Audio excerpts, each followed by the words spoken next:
Costume and textiles are an incredibly unique form of collecting, which create this really human and tangible point of connection from audiences to history.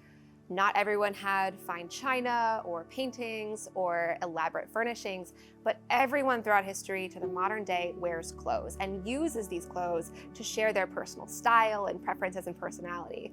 The Valentine's collection has these pieces from the 18th century up through the modern day and really shows that wide breadth, that comprehensive look at the ways Richmonders have either used textiles or worn costume over the years. Costumes and textiles collections can tell us about an era in time, a place in time, the ways that people interacted with each other, context.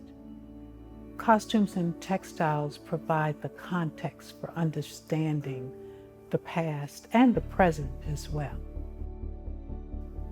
It's so important to store and preserve costumes because they're fragile.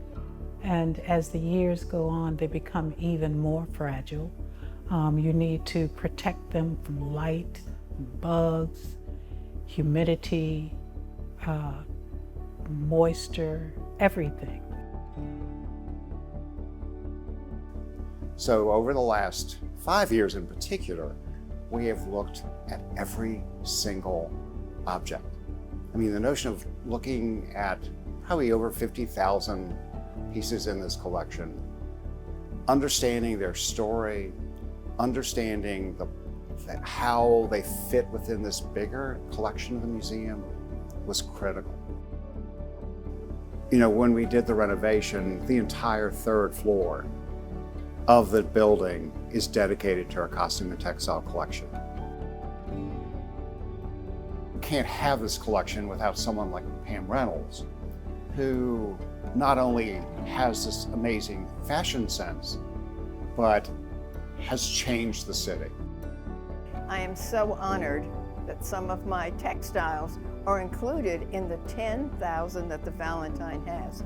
I think that it's very important for me that fashion for events express who you are.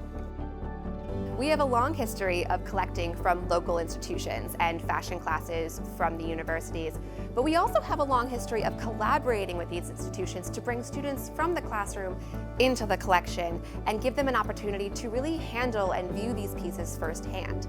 It's an invaluable educational resource that you can't get by just looking at a textbook, and it's really a tactile experience where you can either analyze the history of the garment or get inspiration for an up-and-coming designer's new work. I'm an art historian who regularly works with paintings and sculptures and drawings, but there's something quite stunning and magical about fashion. These collections are so critical to innovative and creative thought, without a doubt, because they provide narratives that are vital for understanding history, culture, and importantly, human experience. We think about dresses, we think about shoes, maybe men's clothes, but we don't think about some of our flat textiles. And in that textile collection, there are samplers.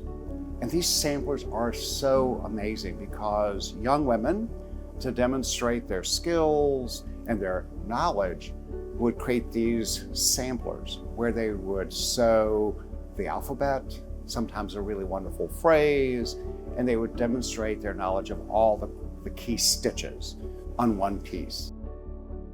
So what's next is continuing to analyze our collection and expand our holdings and ensuring that we are telling a wide range of stories that truly reflect the community that Richmond holds, as well as challenging the idea of what stories costume and textiles exhibitions can tell.